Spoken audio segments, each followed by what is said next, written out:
Sahabatku sekalian semuanya, saya akan menyapa Anda dengan salam saya. Assalamualaikum warahmatullahi wabarakatuh. Berjumpa lagi dengan saya, Afri Sakti, di channel Inspirator Muda Indonesia. Sahabat-sahabatku sekalian, video kali ini saya akan membawakan sebuah kisah menyambung dari pembahasan sebelumnya, di mana ada satu hal yang kedua yang tidak terulang dalam kehidupan, yaitu momentum.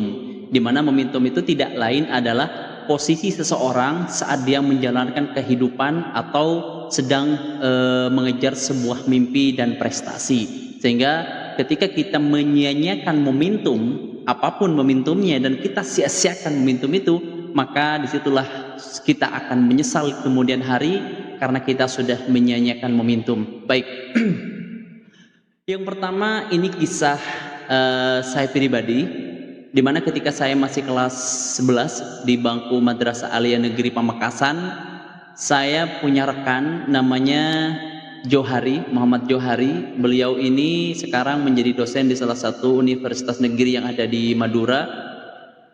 Beliau ini satu angkatan dengan saya, tapi nggak pernah satu kelas, tapi satu seperjuangan. Kita punya mimpi, di mana mimpi kita itu menjadi paling tidak mengikuti event-event lomba, olimpiade, dan bermimpi ingin menjadi juara. Walaupun kita belum pernah mencapai titik tertinggi yang kita impikan bersama. Sehingga sahabat-sahabatku sekalian, saya bersama sahabatku ini, Johari ini, mengikuti sebuah bimbingan untuk olimpiade. Tapi di situ juga kita belum pernah meraih prestasi tertinggi yang kami capaikan. Sehingga ketika kami berdua sudah posisi akhir dari kelas 11, kami berdua sepakat untuk tidak naik kelas. Kami sepakat untuk tidak naik kelas. Kenapa?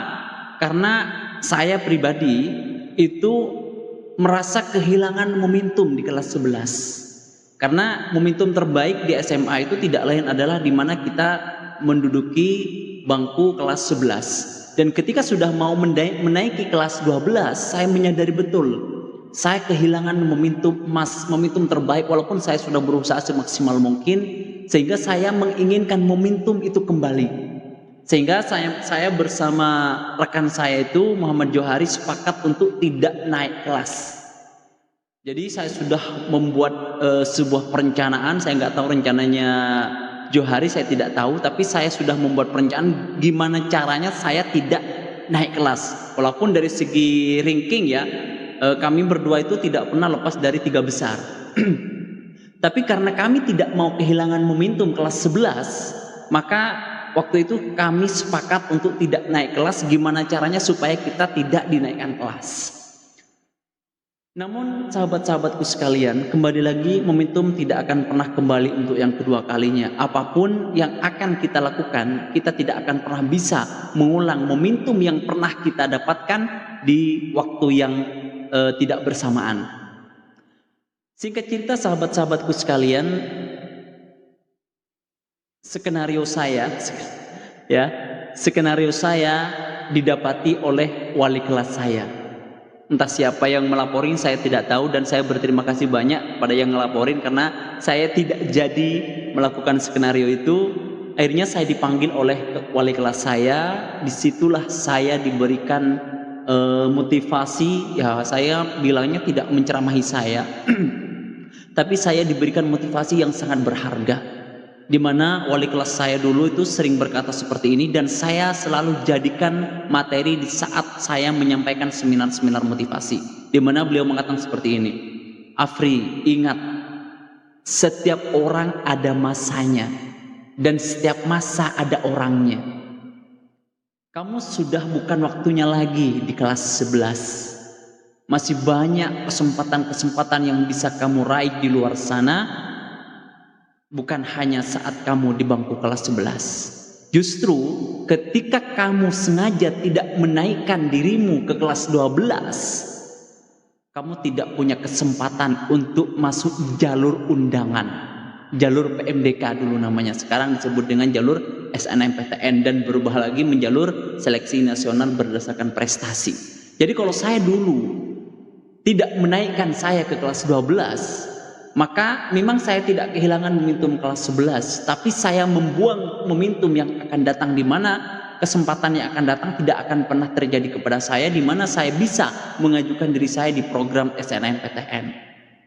Sehingga skenario saya ketahuan, akhirnya saya harus naik ke kelas 12, dan setelah naik ke kelas 12 saya lulus dari Madrasah Aliyah Negeri Pamekasan, dan alhamdulillah berkat saya naik kelas akhirnya saya diterima jalur SNMPTN di Universitas Negeri Surabaya, dan sahabat saya yang satunya itu keterima di Institut 10 November Surabaya atau ITS.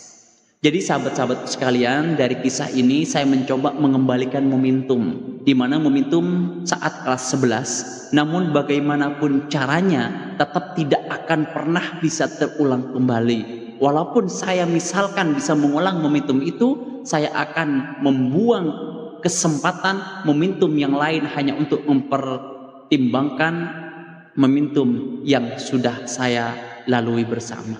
Baik sahabat-sahabatku sekalian, semoga dengan kisah ini teman-teman yang saat ini momentumnya sedang berada pada momentum yang terbaik, maka gunakan momentum itu sebagai momentum kesempatan yang tidak disia-siakan oleh teman-temanku sekalian. Yang kedua sahabat-sahabatku sekalian, saya akan membawakan kisah dari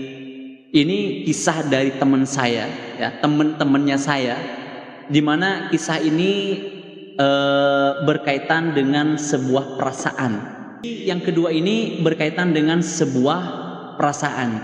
Jadi sahabat-sahabatku sekalian, kisah yang kedua ini saya angkat dari sahabat saya, sahabat-sahabatnya saya, di mana dia pernah bercerita kepada saya terkait hal yang pernah dia alami dalam hidupnya, kaitannya dengan sebuah perasaan.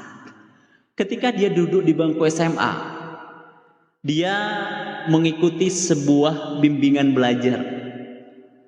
Sebuah bimbingan belajar di mana ketika dia duduk di bimbingan belajar itu, ketika dia masuk di bimbingan belajar itu, dia menaruh perasaan kepada adik kelasnya, yang mana ketika dia memandang wajahnya, katanya wajahnya begitu indah gitu ya. Pokoknya gimana rasanya orang jatuh cinta seperti itu. Namun sahabat-sahabatku sekalian, sahabatku ini dia tidak bisa memberanikan diri mengungkapkan perasaan pada momentum terbaik itu. Dia seperti orang bisu yang ingin mengucapkan sesuatu tapi tidak bisa dengan cara apa dia harus mengungkapkan perasaan itu. Akhirnya dia pendam aja perasaannya. Seiring berjalannya waktu, dia terus pendam perasaan itu sampai akhirnya dia sudah lulus dari SMA. Si adik kelas ini mungkin juga sudah lulus dari sekolahnya. Sampai suatu ketika dua orang ini dipertemukan lagi di sebuah media sosial. Kemudian sahabat saya ini memulai berkomunikasi via media sosial tersebut dan bercerita sebenarnya mungkin dia tidak bermaksud untuk menyampaikan karena sudah sekian tahun ya, mungkin hanya sebatas menanyakan kabar dan sebagainya.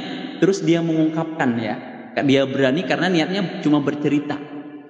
Kemudian sahabat-sahabatku sekalian, setelah sekian tahun, mungkin 3 tahun atau 4 tahun, kemudian dia menyatakan kepada si perempuan tadi kalau dulu ketika dia di bimbingan belajar yang sama, dia menaruh perasaan kepadanya, tapi dia tidak berani untuk mengungkapkan perasaan itu. Jawaban yang sangat mengejutkan, ya. Ketika si perempuan tadi mendapatkan obrolan itu, percakapan itu, kemudian jawaban yang sangat mengejutkan dia terima. Apa katanya? Ternyata pada momentum yang sama, pada saat yang sama, si perempuan itu menaruh perasaan juga kepada sahabatku ini. Apa jawabannya? Dia berkata gini, namanya Arif. Mas Arif, mohon maaf katanya, kalau memang Mas Arif suka menaruh perasaan kepada saya di waktu saya masih bersama Mas Arif di bimbingan belajar itu, Kenapa Mas Arif tidak mengungkapkan waktu itu? Saya kecewa, Mas. Jujur, pada waktu itu saya juga suka ngefans sama Mas Arif. Namun hari ini hatiku sudah ada yang mengisi dan saya sudah mengisi hati orang lain. Sahabat-sahabatku sekalian, dari kisah yang kedua ini menggambarkan bahwa ketika kita mendapatkan momentum terbaik, yang sekiranya momentum itu menjadi momentum emas kita, maka jangan sia-siakan momentum itu. Karena bagaimanapun caranya kita tidak akan bisa mengembalikan momentum di mana kita mendapatkan momentum terbaik itu. Makanya sahabat-sahabatku sekalian, saya belajar dari kisahnya dari sahabat saya ini yang namanya Arif.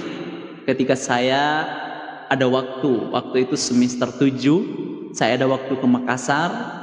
Kemudian dalam acara mahasiswa, perkumpulan mahasiswa bidik misi senasional.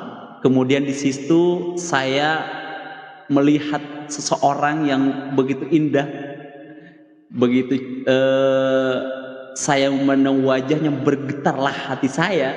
Maka di situ saya tidak menyia-nyiakan momentum, karena saya belajar dari kisah yang sahabat saya tadi ceritakan, takut saya kehilangan momentum. Di situ juga saya sampaikan perasaan saya kepada orang yang saat ini menjadi istri saya.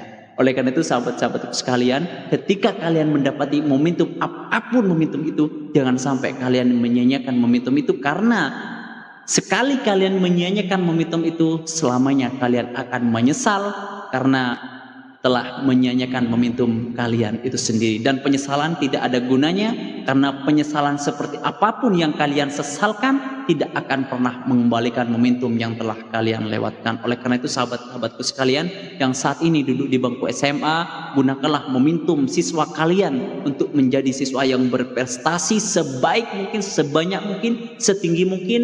Dan untuk adik-adikku yang saat ini masih duduk di semester 1, 2, 3, 4, 5, 6 yang masih sarjana, gunakan momentum emas kalian untuk berkarya dan berprestasi.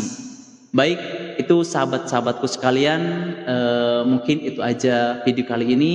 Semoga bermanfaat. Saya Afris Sakti, Inspirator Muda Indonesia. Wassalamualaikum warahmatullahi wabarakatuh.